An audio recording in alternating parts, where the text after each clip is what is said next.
말씀을 살피고 있고 오늘 민수기 1장과 2장의 내용을 보게 되실 겁니다. 민수기는 그 말 그대로 백성의 수를 센다라는 뜻을 갖는 성경의 제목의 그 의미를 갖고 있습니다.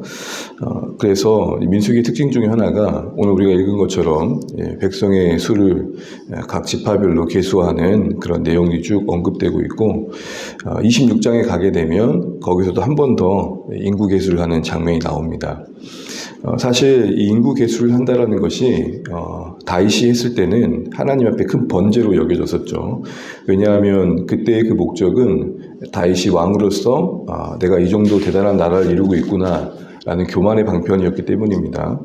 그런데 오늘 이 민수기의 1장에서의 인구 계수는 같은 인구 계수인데 이것은 하나님 앞에서 지금 그 하나님의 뜻 안에 순종하는 도구로 쓰여지고 있는 것입니다. 하나님께서 모세와 아론을 통해서 또 12지파를 대표할 만한 우두머리를 세우게 하셔서 그들과 함께 특별히 20세 이상의 전쟁에 나갈 만한 남자들을 계수하게 하신 이것은 결국에는 이스라엘이 이룬 어떻게 보면 규모가 애굽의 그 70명을 시작해서 벌써 그 사이에 이렇게 이루었다라는 약속의 성취이기도 하기 때문에 다윗이 했던 인구 조사와는 다르게 또 하나님의 일하심을 드러내는 도구로서 쓰여졌다는 점에서 의미를 갖습니다.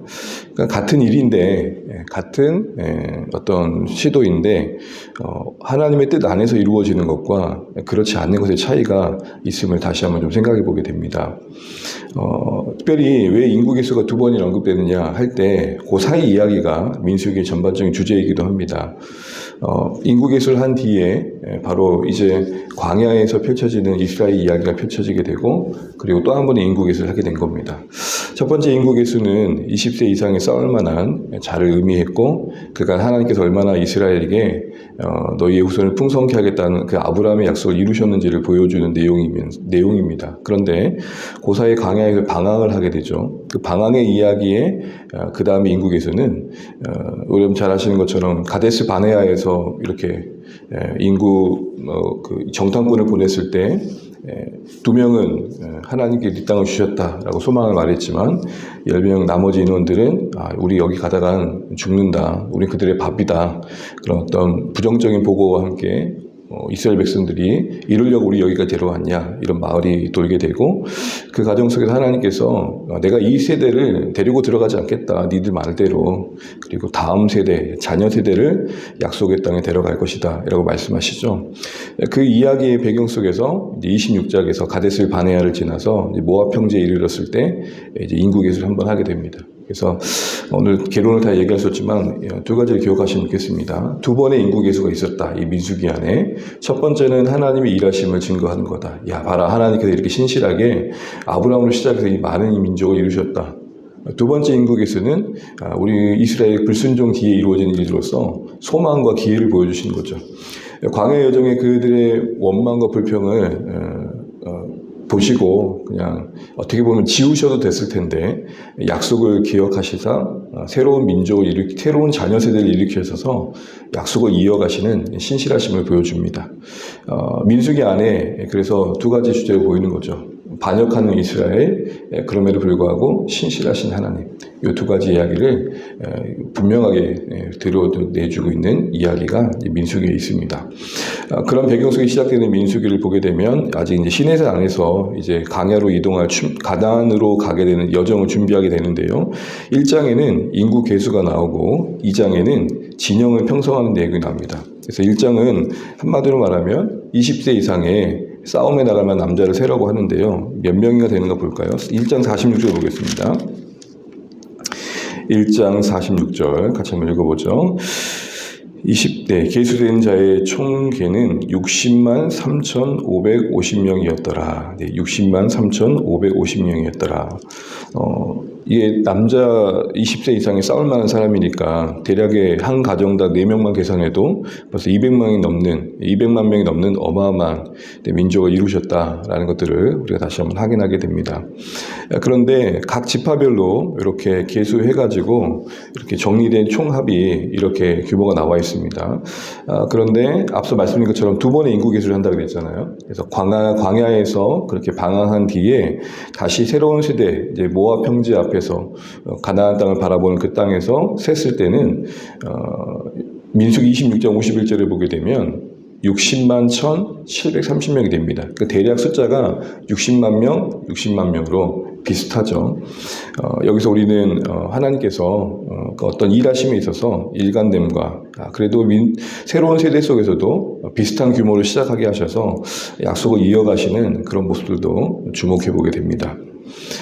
이렇게 조사한 뒤에 이들이 계수되어질 때 그 기준이 뭐라고 했습니까? 싸움에 나갈 만한 자라고 했죠. 그러니까 이제 이들이 광야로 가는 여정이 단순한 관광 여행이 아니라 쉽게 말하면 이제 군대로서 행군의 여정이 되는 겁니다. 그러니까 이런 계수의 기준에서도 보듯이 이스라엘의 어떤 정체성이 하나님 앞에 군대로 서 있는 그런 모습들을 우리가 다시 한번 생각해 보게 됩니다. 오늘날 민수기의 말씀이 이 사건들이 구약의 선지서나 서신서 또 신약에도 종종 인용되는 내용들을 보게 되면 하나님께서 이스라엘을 어떻게 부르셨는지를 통해서 우리 이 시대의 교회가 어떤 모습인지를 기억하시는 거죠. 우리도 나그네 인생이면서 이 땅에 여행 온 게 아니라 하나님의 군사로 부름받았다는 사실들은 다시 한번 이 광야의 여정 속에 걷는 이스라엘 모습 통해서 염두에 오게 되는 겁니다. 그런데 주목할 것, 계수에 빠진 지파가 있습니다. 어디입니까? 레위 지파입니다. 우리 47절 한번 읽어보겠습니다. 47절 함께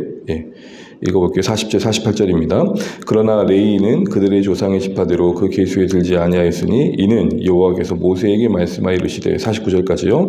너는 레위 지파만은 계수하지 말며 그들을 이스라엘 자손 계수 중에 넣지 말고 하면서 50절 이하에 보게 되면 레위인들에게는 구별된 임무가 주어진 걸 보게 됩니다. 그게 뭡니까?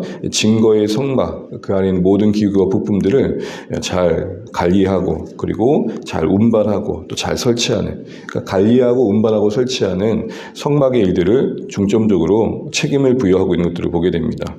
그래서 혹시라도 그 성막 가까이에 있는 사람 누가 가까이 오게 되면은 51절에 보게 되면은 외인은 가까이 오면 죽이라고 할 정도입니다. 그러니까 구별된 그 하나님의 임재의 장소인 성막을 잘 관리하는 게 레위인들의 직무였습니다.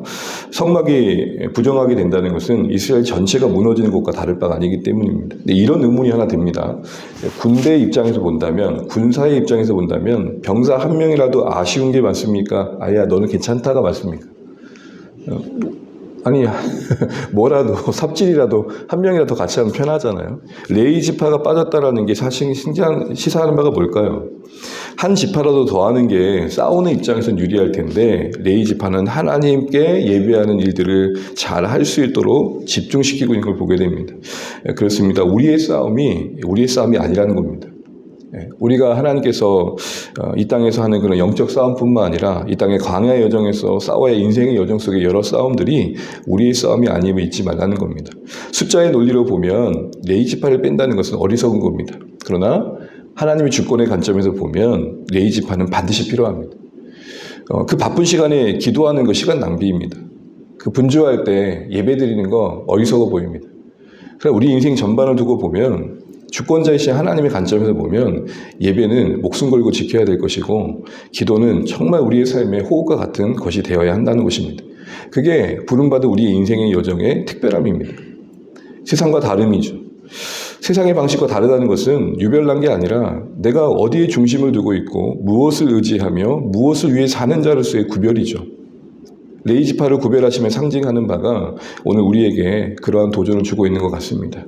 그냥 이 땅에서 잘 살고 끝내라고 부르신 인생들이 아니라 하나님의 중심으로 사는 게 뭔지를 보여주는 인생으로 부름받았다는 사실이 우리 성도들의 소명이 되어야 한다는 것입니다.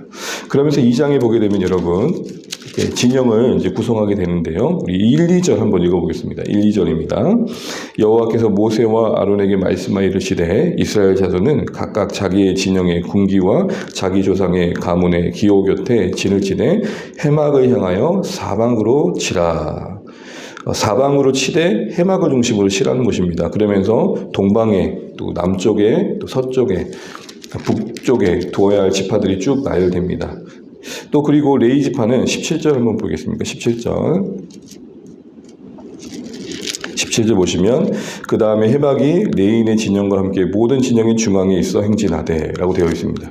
그러니까 동쪽에 유다를 지파 중심으로 이사가 스불론이 오고, 그리고 남쪽에 르우벤 중심으로 세 지파가 오고, 또 서쪽에 에브라임을 중심으로 세 지파가 오고, 북쪽에 단지파를 중심으로 세 지파가 옵니다. 그러니까 사방으로 이렇게 지파를 진영을 분별하고 각각의 자리매김을 하게 하고, 중심에 성막이 오고 그 성막을 둘러싼 곳에 레인들이 성막을 지키게 하는 이런 구조인 겁니다.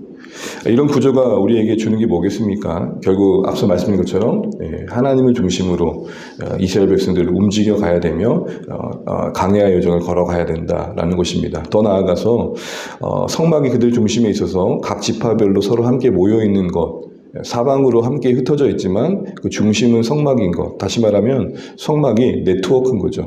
그래서 이 12지파의 그 다양함이 존재하되 성막을 중심으로 하나 되어지는, 오늘날 교회를 본다면 한 몸이 돼 여러 지체인 이 모습들을 우리에게 보게 됩니다.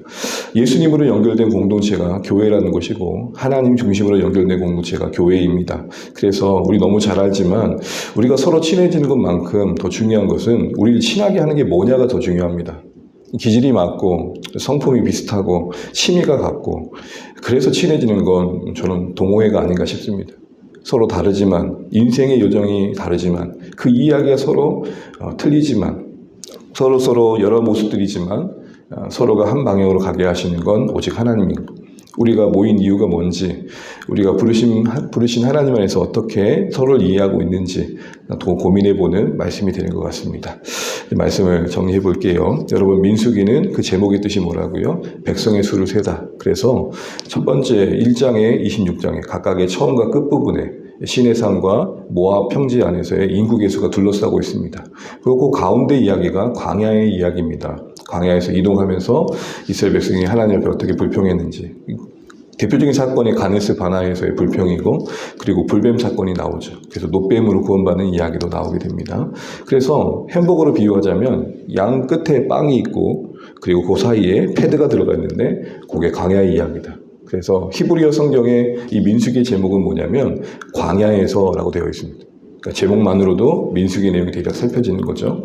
오늘 1, 2장에 인구를 계수하는 것과 그리고 진영을 형성하는 것을 봤습니다. 이 각각이 주는 내용들을 기억하시고, 가장 중요한 것은 전쟁에서 레위기를 뺐다는 것, 전쟁의 계수에 레위기가 빠졌다는 것, 그러나 또 진영을 형성할 때 하나님 중심으로 했다는 것, 요 각각의 주는 교훈들을 다시 한번 묵상하시면서 오늘도 하나님 중심으로 살아가는 복된 한 달 되시기를 간절히 바랍니다. 함께 기도하시겠습니다.